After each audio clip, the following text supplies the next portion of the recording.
திரு அக்னீஸ்வரன், கூட்டணி அமைந்தாலும் கூட அதிமுகவுக்கும் பாஜகவுக்கும் ஒரு முரண் தொடர்ந்துகிட்டே இருக்கு, அதுதான் இத்தனை விஷயங்களுக்கும் காரணம் அப்படின்னு திரு பெருமாள் மணியை குறிப்பிட்டாரு. அப்படிதான் இருக்கா சூழல்? அதுக்கு அதிமுக கடுகளவும் பொறுப்பல்ல, காரணமும் அல்ல. அதிமுக காரணம் அல்லன்னு சொல்ற மேடம். இருக்கா இல்லையா? இல்லை இல்ல. காரணம் இல்லைன்னா இல்லைன்னா அர்த்தம். ஒண்ணு. இன்னொரு ஆப்ஷன் இருக்கு இல்லையா, அவங்க காரணமா இருக்கலாம்ன்ற ஒரு ஆப்ஷனும் இருக்கு இல்லையா? அத நான் எனக்கு தெரியல. ஆனா அதிமுக காரணம் இல்லை. ஒண்ணு.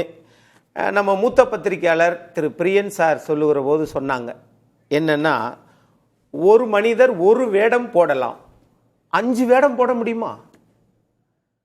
5 வேடத்தையும் ஒரு மாசத்துல அல்லது ஒரு வருஷத்துல 5 வருஷத்துல 5 வேடம் போடலாமா? யாரை குறிப்பிடுறீங்க? இப்ப நான் சொல்றேன். சார் தான் சொன்னார், பிரியன் சார் சொன்னார். திரு டிடிவி தினகரன் அவர்கள் திமுகவோடும் பேசிக் கொண்டிருக்கிறார், தாவேகாவோடும் பேசிக் கொண்டிருக்கிறார். அதிமுகவில் மாண்புமிகு எதிர்க்கட்சி தலைவர் எடப்பாடி பழனிசாமி அவர்களை முதலமைச்சராக்க விடமாட்டார்.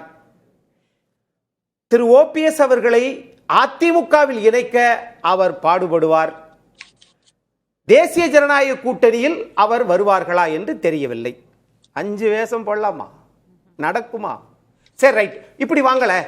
இது யதார்த்த பார்வை.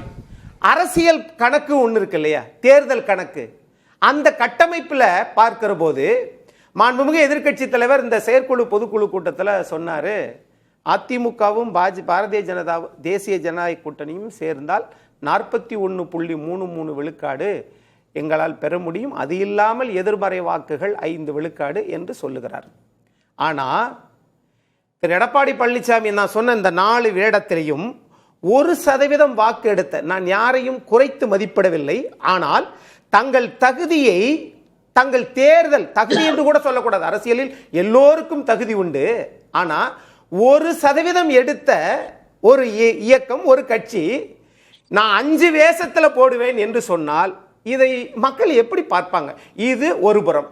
அடுத்து நம்ம மரியாதைக்குரிய ஆய்வாளர் பெருமாள் மணி சார் சொன்னாங்க, பாரதிய ஜனதா எந்த முயற்சியில் ஈடுபடுகிறது அப்படின்னு பார்த்தா, இங்க திரு நயினார் நாகேந்திரன் அவர்கள் பாரதிய ஜனதா கட்சியின் தலைவராக இருக்கிறார். திரு பாண்டா அவர்கள் மாண்புமிகு எதிர்க்கட்சி தலைவர் அதிமுக பொதுச் செயலாளர் பார்த்துட்டு போனார். அது ஒரு வியூகம். மாண்புமிகு முன்னாள் நம்முடைய அரசியல் கட்சியில் இருக்கக்கூடிய தலைவர்கள் எல்லாம், முன்னாள் மத்திய அமைச்சர், தமாகவின் தலைவர் மரியாதைக்குரிய ஐயா ஜி.கே. வாசன் அவர்கள் மாண்புமிகு எதிர்க்கட்சி தலைவரை பார்க்கிறாரு. அடுத்து இப்ப திரு அமித்ஷா அவர்கள் வருகிறார். நான் கேட்கிறேன், எல்லாரும் வர்றீங்க, பேசுறீங்க, முடிவு என்ன? ஆனா இது அப்படியே எதிர்த்தரப்புல பார்த்தீங்கன்னா திமுகவில் அங்க திமுக தான் தலைவர், திமுகவின் தலைவர் தான் கூட்டணியின் தலைவர், தமிழ்நாட்டின் முதலமைச்சர் தான் எல்லா முடிவையும் எடுப்பார். அண்ணன் செல்வ பெருந்தகை அவர்கள் என்ன பேசினாலும், செம்பரம்பாக்கத்தில் என்ன நிகழ்வு நடந்தது அதை சரி பண்ணாங்களா? தாவேக்கா கூட போக போறாங்கன்னு லைட்டா ஒரு வண்டி அப்படியே ஆடுகிற போது அப்படியே பிரேக் போட்டு நிப்பாட்டி, பொதுக்குழுல அந்த முடிவு தான் எடுத்திருக்காங்க. திரு எடப்பாடி பழனிசாமி அவர்கள் தான் கூட்டணி தொடர்பான முடிவு எடுப்பார் தானே சொல்லியிருக்காங்க. அதிமுகவினுடைய பொதுச் செயலாளர் தான் அந்த முடிவை எடுப்பார். நீங்க மாநிலத்தில் அந்த கட்சியெல்லாம் சார் சொன்னாங்க, பெருமாள் மணி சார் சொன்னாங்க, பிரதமர் வேட்பாளர் இல்லை, 17 மாநிலத்தில் ஆட்சியில் இல்லை, தனித்து நின்றது 23% வாக்கெடுத்தாங்கல்ல தேமுதிகவோட சேர்த்து. ஆக இவங்களை பொறுத்தளவில் நாம் சேருவதை போல, அதான் நாளொரு மேனியும் பொழுதொரு வண்ணமும் அப்படியே அரசியல் பிரளயம் வெடிச்சுக்கிட்டே இருக்குது. மாண்புமிகு தமிழ்நாட்டினுடைய முன்னாள் முதலமைச்சர் என்ன நினைக்கிறார்னா, இங்க என்னதான் இருந்தாலும் திமுக அதிமுக தான், அதற்குத்தான் போட்டி. அதற்கு இடையில நடக்கிற, அதுலதான் தேசிய ஜனநாயக கூட்டணியில கட்சிகளை சேர்ப்போம் அப்படின்னு பாஜக தலைவர்கள் சொல்லிட்டு இருக்காங்க. உங்க கூட்டணியில தான் அதை சேர்க்கணும்னு சொல்லிட்டு இருக்காங்க. ஆனா திரு பிரியன் சார் லைட்டா அப்படியே ஒரு தேன்கூட்டுல ஒரு சின்ன கல்லை விட்டு எரிஞ்சிட்டா எல்லா ஈயும் ஓடிடும். பிரியன் சார் ஒரு வார்த்தை சொன்னார், இல்ல அவங்க தேசிய ஜனநாயக கூட்டணிக்கெல்லாம் போக மாட்டாங்க, ஒத்துக்கிற மாட்டாங்க, அண்ணா திமுகவுக்குள்ள வரணும்னு நினைக்கிறாங்க. எப்படி? பொதுக்குழு கூட்டிட்டாங்களா? உச்சநீதிமன்றத்தில் தீர்ப்பு வாங்கிட்டாங்களா? தேர்தல் ஆணையத்தில் இவங்களெல்லாம் அதிமுகவில் சேர்த்துக்குங்கன்னு தேர்தல் ஆணையம் சொல்லுதா? அப்போ எதன் அடிப்படையில் நீங்க முயற்சி பண்றீங்கன்னே தெரியல. ஒரு புறத்துல உச்ச நீதிமன்ற தீர்ப்பு, இன்னொரு புறத்துல அரசியல் கட்டமைப்பையே சிதைக்கிறீங்க. குருவி கூட்டுல குண்டு வச்சு தகர்க்கலாமா? இந்த வேலை எதுக்கு? அது மாதிரி நண்பர் பத்திரிகையாளர் நம்ம சுவாமிநாதன் சார் சொல்றார், ஒருவேளை பாரதிய ஜனதா நாங்க அதிமுகவை இணைப்பதற்காக முயற்சி செய்தோம் என்று வரலாறு பேசுமா? வரலாறு எப்படி பேசும்? எது வரலாறு? எது வரலாறு? பாஜக தலைவர்கள் சந்திக்கிறாங்கல்ல, எது வரலாறு தெரியுமா?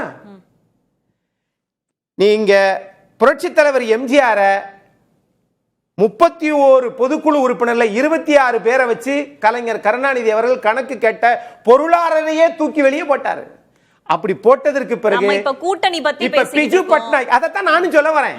இந்த இது ரெண்டும் வரலாறுன்றாங்கல்ல, வரலாறு என்று இணக்கமாக ஒரு மாற்றத்தை கொண்டு வரணும். காங்கிரஸ் ஆதிக்கத்தை ஒரு தனிமனித புரட்சியால் பேரறிஞர் பெருந்தகை அண்ணா மாற்றி காட்டினார். அது வரலாறு. திரு அக்னீஸ்வரன், நம்ம இப்ப இருக்கிற விஷயத்துக்கு வருவோம். திரு எடப்பாடி பழனிசாமி அவர்கள் சொன்னாரு, நாங்க ஒரு மெகா கூட்டணி அமைப்போம் அப்படின்னாரு. இப்ப திரு அண்ணாமலை என்டிஏ கூட்டணி வலுவாகும் அப்படின்னு அவர் ஒரு ஸ்டேட்மெண்ட் கொடுக்கிறாரு. அமித்ஷா வர போறாரு. அதிமுக என்ன பண்ணுது? அதிமுகவுக்கும் பாஜக கூட்டணிக்கும் இடையே முரண் இருக்கா இல்லையா? நீங்க 1000 கேள்விகளை கேட்டாலும் ஒரே பதில் தான் அடியேன் சொல்லுவேன்.